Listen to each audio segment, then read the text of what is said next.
वंदन करतो।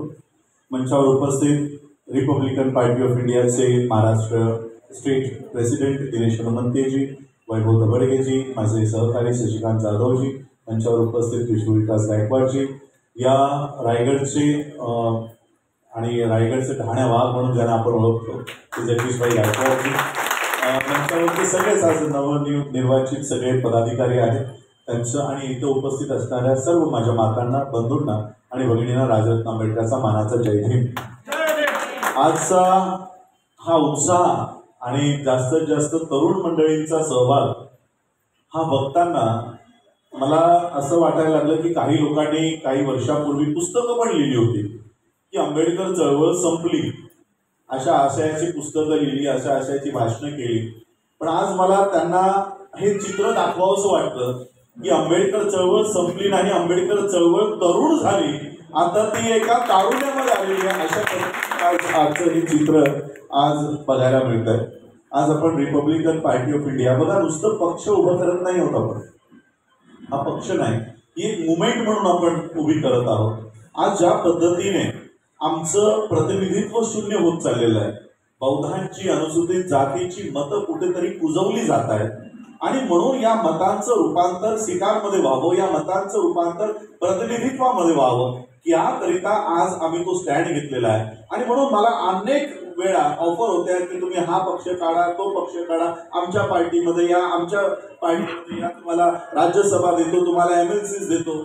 आणि मग हा सगळा विचार, हे सगळे ऑफर्स असताना आमच्या मनामध्ये, माझ्या मनामध्ये होतं की बाबासाहेब आंबेडकरांची पार्टी असताना आम्हाला दुसऱ्याच्या पार्टीमध्ये जाऊन काय काम करायचंय, आणि म्हणून उभी करीन तर बाबासाहेब आंबेडकरांचीच पार्टी उभी करीन आणि इतर पार्टीचे झेंडे आम्ही हातात घेणार नाही।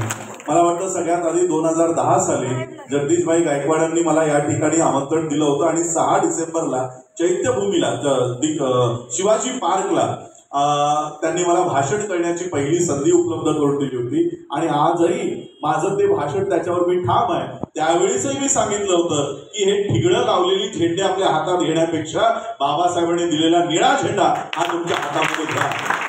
काय बाबासाहेब आंबेडकरांची रिपब्लिकन पार्टी ऑफ इंडियाची तत्व इतकी कमजोर आहेत की आम्हाला स्वतंत्र वेगळा पक्ष काढावा लागतो?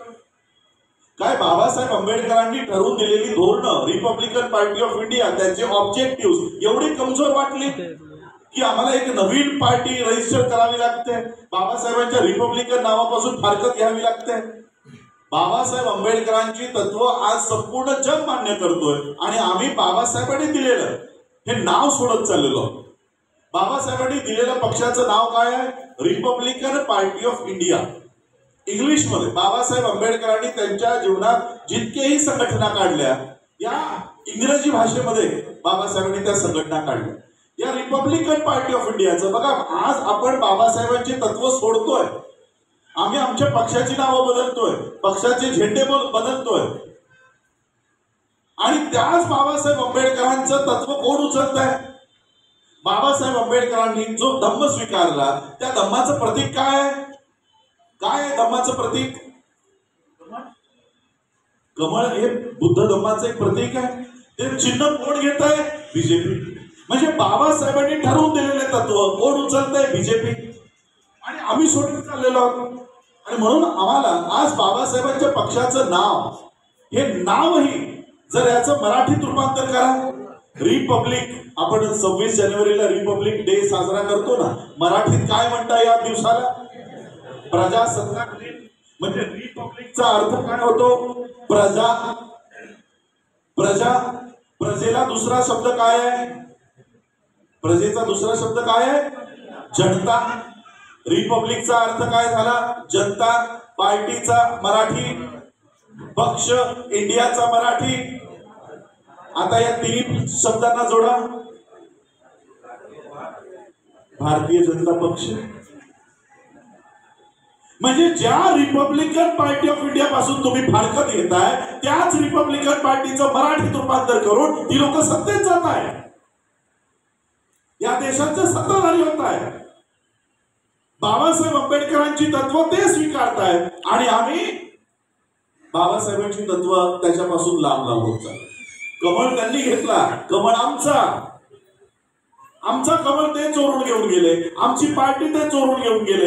1925 साली बाबासाहेबांनी समता सैनिक दलाचं सगळं एम्स अँड ऑब्जेक्टिव्ह तयार केले, तेच सगळे RSS चोरून घेऊन गेले. चोरी कधी होते माहिती आहे? घरामध्ये, जेव्हा तुमचं लक्ष नसते, जेव्हा तुम्ही तुमच्या घरात नसता, त्यावेळेस तुमच्या घरातनं चोरी होते. आज आमच्या पक्षाचं नाव चोरलं गेलं, आज आमच्या पक्षाचं चिन्ह चोरलं गेलं. का? तर आम्ही आमच्या घरातच, आम्ही इतरांचे घर मोठं करायला चाललो.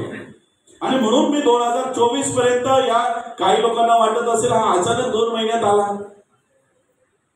ही लोक जी आली, भले जगदीश भाईंनी इथे बोलवली असतील तुम्हाला, पण तुम्ही 2 महिन्यात राजरत्न आंबेडकरला ऐकायला आलेलं नाही आहात.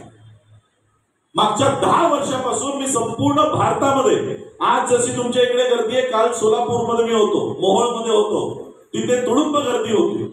सगळीकडे मी जिथे जिथे जाईन, मी हरियाणात जातो, राजस्थानला जातो, माझी गाडी जर 5 किलोमीटर अंतर असेल तर मला 2-2, 3-3 तास जातात. प्रत्येक गावागावामध्ये बैठका, प्रत्येक गावागावामध्ये स्वागत. या सगळ्या पूर्ण देशामध्ये आम्ही एक आंदोलन उभं केलं की भारताचं संविधान धोक्यामध्ये आहे, भारताचं संविधान हटवलं जाणार आहे. आणि म्हणून आज त्या पद्धतीने लोक जागृत झाली. जागृत झाल्यानंतर काय झालं, म्हणजे आमची फसवणूक बघा कशी होत चालली. आम्ही लोकांना जागं तर केलं, मतं कुणाला द्यायची, काय द्यायची, हे सगळं कुणाला नाही द्यायची, हे सगळं जागं केलं, पण त्या मशीनवर आमचं बटनच नाही. लोकांच्या मनात आलं की बीजेपीला पाडायचंय, पण बीजेपीला पाडायचंय याचा अर्थ आम्हाला काँग्रेसला निवडून आणायचंय का, राष्ट्रवादीला निवडून आणायचंय का, शिवसेनेला निवडून आणायचं, असं होत नाही. म्हणजे आम्ही प्रचार करतोय, पण त्या मशीनवर आमचं बटनच नाही. मी पॉलिटिकल पार्टी उभी करत नाहीये, तुम्हा लोकांना त्या मशीनवर पर्याय उभा करतोय की माझं बटन, हक्काचं बटन, माझं हक्काचं घर.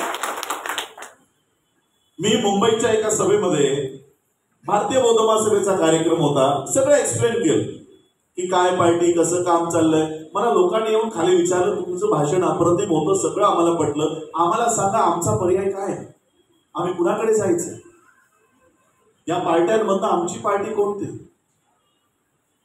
बघा, माझ्याहून लहान असेल आदित्य ठाकरे, आदित्य ठाकरे माझ्याहून लहान असेल, प्रबोधनकार ठाकरेची ती 3री पिढी, बाबासाहेबांची मी 3री पिढी, हे माझ्या आजीचा, पणजीचा आणि माझा फॅमिली फोटो इथं आहे.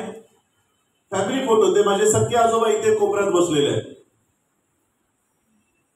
पण आदित्य ठाकरेला जर राजकारणात यायचं असेल तर उतरल्या उतरल्या तो मंत्री बनतो की नाही.